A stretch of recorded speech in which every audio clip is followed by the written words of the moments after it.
Welcome to The Good Ride. I'm James Beastie. Today I'm talking about the Burton Cartographer. I rode this with Union Atlas and Ride Deadbolts. I got this in some pretty hard, but sometimes edgeable snow with about an inch of powder in some places on top of it.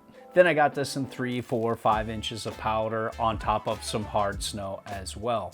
I didn't extensively test this because I've ridden this before and really got to know that board. Just doing a new review because that one's kind of old. As far as sizing goes, this 54 is a little too small for me. The 59 would definitely be my choice if I were to buy one of these. That felt better for my weight, and it wasn't too hard to manage when it comes to turning for my size 9 boots. If you're close to my specs and you want really fast turn initiation, you see a lot of steeper terrain, maybe this could work for you. But I think most would appreciate the 59 better. Some things on the Snowboard dating app that might make you want to swipe right if you're looking at the Cartographer. It's got great pop. It has such a fun turning experience. Decent float in powder. Rides switch a lot better than it looks for its shape. And it's a pretty versatile one-board quiver. Some things that'll make you want to swipe left on the Snowboard dating app. The grip isn't the best in comparison to some of its peers. When it comes to shape, this is tapered and directional, but it's only 5 mil of taper. It feels very centered on board. Even though you have a much longer nose than tail, that only really comes into play when you're in powder.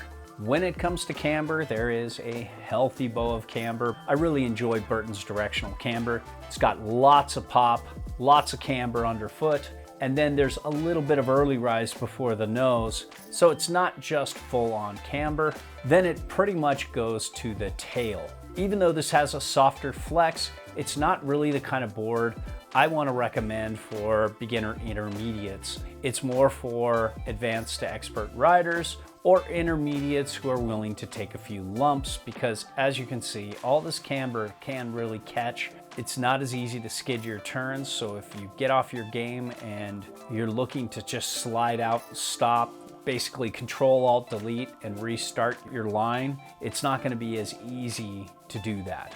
But it 1 foot skates off the chair really well. It tracks really well. It feels very stable, and it has a very consistent feel underfoot in all conditions. When it comes to edge hold, I thought it was just like the old Cartographer was, and like most Burton directional camber boards are.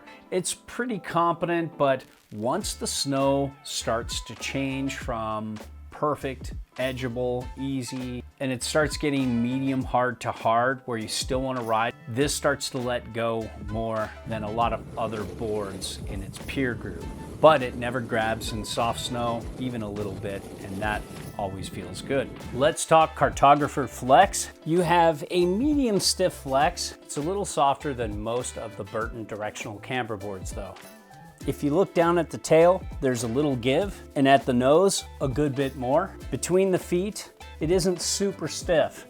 And overall, you can see it's got a pretty dynamic flex. I found this pretty easy to butter on the nose, and to a lesser extent the tail, but still very doable. And this had great pop, really easy ollie power for average riders like myself. When it comes to uneven snow, I was really impressed at how well the Cartographer handled hard uneven snow as well as soft uneven snow. I like this better than the Hometown Hero and a lot of the ultra light, ultra poppy boards in Burton's line. This and the Deep Thinker did very well. This has a softer flex, but it's still a great balance between being very poppy but still not too bucky and bouncy and chattery.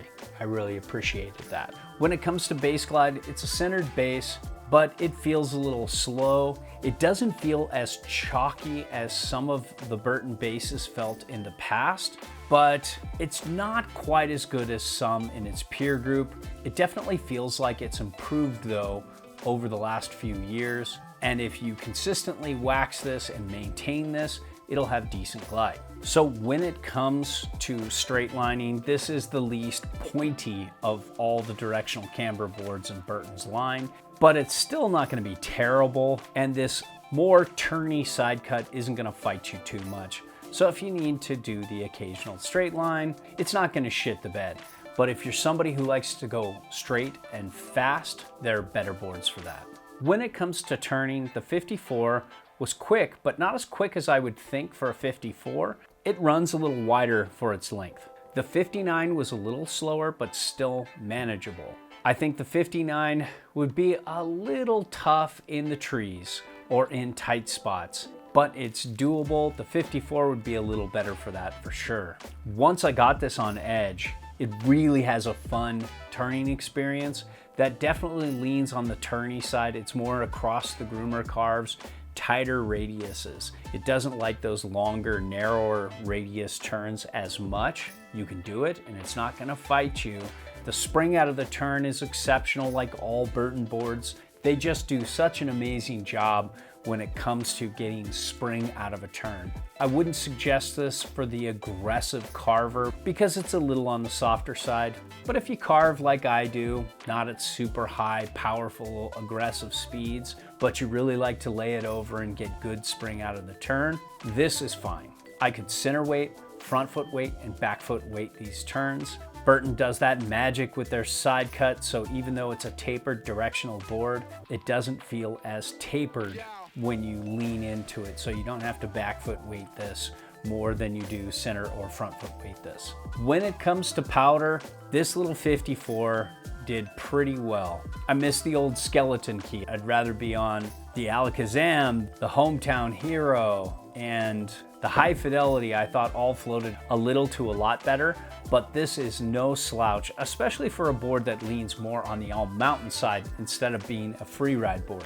And if you want to set it all the way back, you can get 3.5 inches back from center of board at a 23-inch stance width. That's really wide, so most people won't be getting all of that 3.5, but you can slide the front a little further back if you don't have EST bindings and maybe get a little more directional float, or you can just free the taint and go 23. As far as switch riding goes, it's not the best, but it's very doable, and I enjoy riding this on reference and throwing it around and riding it switch. I thought it did a very good job. This isn't a bad board for hitting kickers, maybe not the best for jibs, and it's okay in pipe, but there are better boards for that. Overall, I enjoyed the Cartographer. It had a unique turning experience. I think this is a very good one-board quiver for those who see everything but hard to icy snow.